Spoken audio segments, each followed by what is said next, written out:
Got it. Say, Dash, why do they call it a hacksaw? It doesn't hack. Hacking is what I was doing with the knife. This is a saw. I don't get it. Pinky placed the tool over the mangled flesh of the last attempt. Standing on her hind legs, she worked the saw back and forth with her front hooves. It sliced effortlessly through the bone and skin. The feeling of the jagged teeth grinding into her made Dash want to vomit. She watched numbly as her wing flew over her head and landed with a fluff on the table. Pinky moved next to the wing and started sawing. Dash didn't struggle this time. She'd given up trying to fight and focused on choking back screams of agony. Abruptly, the sawing paused. Pinky was only halfway done, the wing hanging off by a sliver. "Hey, Dash," Pinky piped up. "Think fast." Suddenly, Pinky yanked the wing as hard as she could. The bone snapped, but the blue pony's skin held, then tore away. The pull ripped a long strip of flesh all the way down Dash's back to her rump. Her body seized at the unexpected trauma. As her pelvis tensed up, Dash felt a warm release between her legs, and her loud, unending melody of pain filled the room.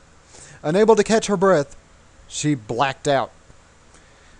Dash awoke with a gasp. The stench of her urine filled her mucus-caked nostrils.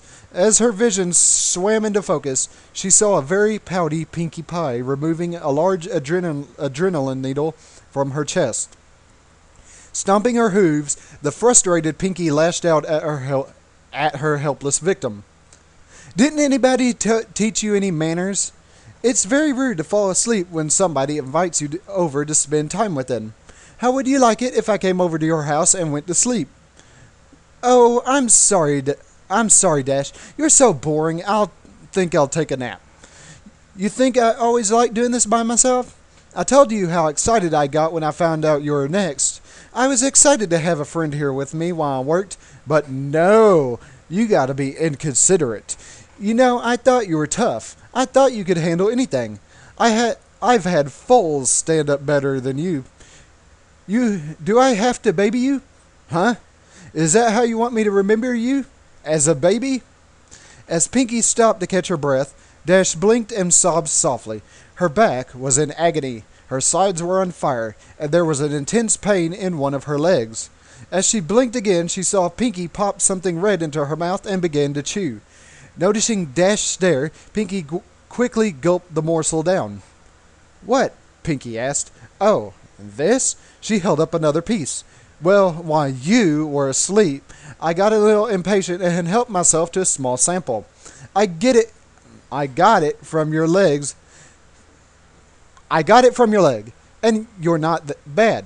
Want to try some?" Without waiting for a response, Pinky shoved the strip of meat into the revolted Pegasus pony's mouth. Dash gagged and immediately spit it out. Pinky frowned and picked up the chunk of flesh. "If you didn't want it, you could have said no." She contemplated the discarded snotty morsel, then gulped it up. It's not like you haven't had my cupcakes before." Swallowing, Pinky turned her attention to a small can on the tray. She removed the lid, revealing that it was filled with red-hot coals. Laying on top of the coals were several large nails. As the adrenaline filled her veins, Dash began to panic again. Picking up the can, Pinky walked over to Dash's left side. Holding some tongs in her mouth, Pinky carefully picked up a nail and positioned it at the seam between her victim's front leg and hoof. She then grabbed a hammer and took careful aim. "No, Pinky! No, Pinky!" Dash screamed. "No! No!" The hammer came down and the nail punctured Dash's skin. The white hot burning was too much. Dash screamed as she pulled and thrashed at the braces, causing her raw skin to rub and tear. Pinky tried to line up another nail, but couldn't find her aim, and let out a frustrated grunt. When Pinky brought the hammer back to take a wild swing, Dash burst out crying. "Please stop! Please! Please stop!" Pinky rolled her eyes. Putting down the hammer and tongs, she walked in front of her friend and stared pensively at the broken Pegasus. Gilda didn't even cry this much when she had a live Paris Sprite stuffed down her throat. Pinky thought for a moment about what to do next, and then she had a sudden spark of inspiration. Rotating a wheel on the rack, Pinky laid Dash on her back, then moved Dash's hind legs, bringing the can with her. Picking up the tools, Pinky drove a searing hot spike of metal directly into the bottom of Dash's hoof. As Dash yelled in pain, Pinky moved around and drove a second nail into the other hoof. Next, Pinky went back to her cart and located an enormous battery and controller, which she dragged over to where she was working. She tied copper wires between the terminals and the nails driven into Dash's hooves, and then gave Dash a wink and then flipped the switch. Electricity rocketed through Dash's body.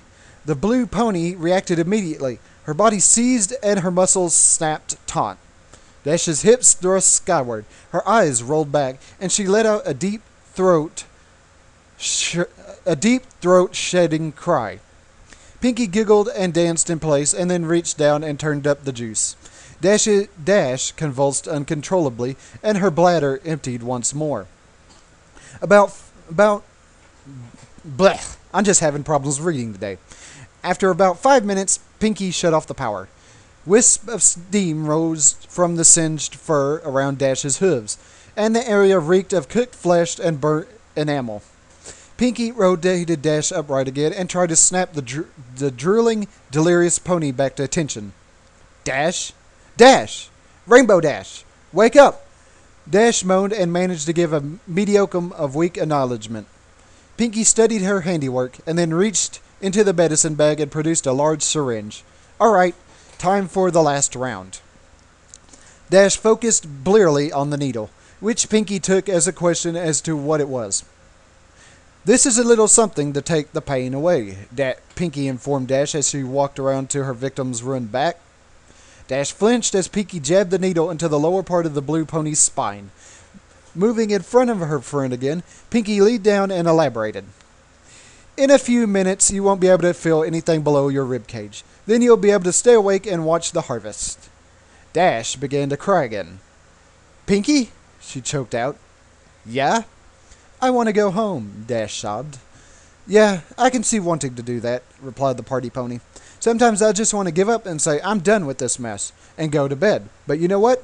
You can't shrug off your responsibilities. You got to pull yourself up and meet the challenges head on. That's the only way you're going to get ahead in life. Dash hung her head and cried. Minutes passed as the drug took effect. Eventually, Dash was completely numb from her chest to her flanks. At this point, Pinky approached with the scalpel.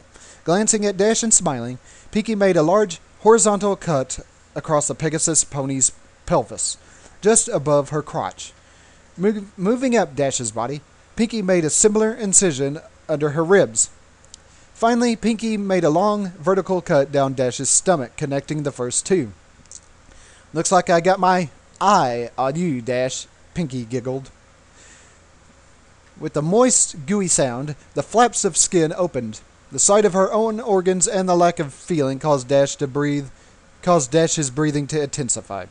Pinky carefully sliced open Dash's abdominal sac and grabbed her large intestines.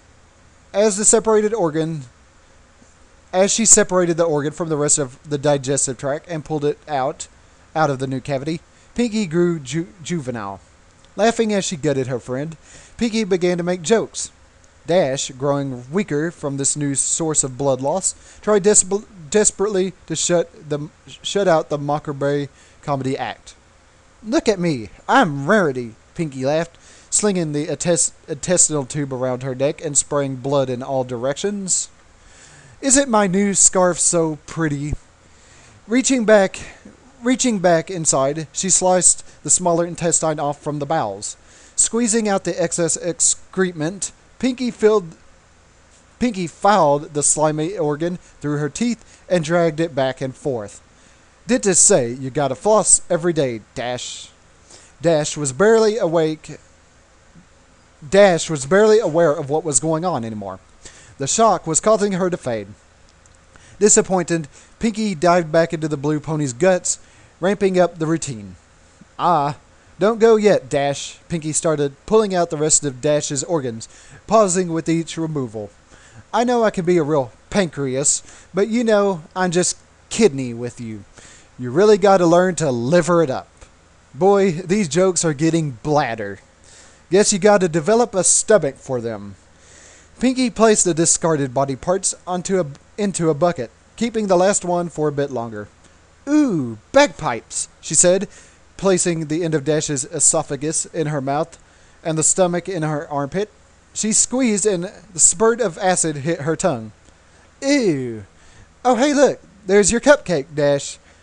Dash didn't hear her tormentor. She had slipped from consciousness minutes ago. Pinky, not yet satisfied, hit Dash with another adrenaline shot. Dash woke up for the last time, her heart pounding. Warm blood flowed out from the wound in her chest in great spurts. It wouldn't be long now. Pinky brought Dash around onto her back again and straddled the blue pony's chest, scalpel at the ready. You know, Rainbow Dash, I'm disappointed. I thought you would have lasted longer. I really wanted to spend more time with you before we got here, but I guess it's my fault. I should have taken it a little bit slower. Oh well, it was really nice knowing you, Dash. The blade sunk into the blue throat and worked its way up to Dash's chin.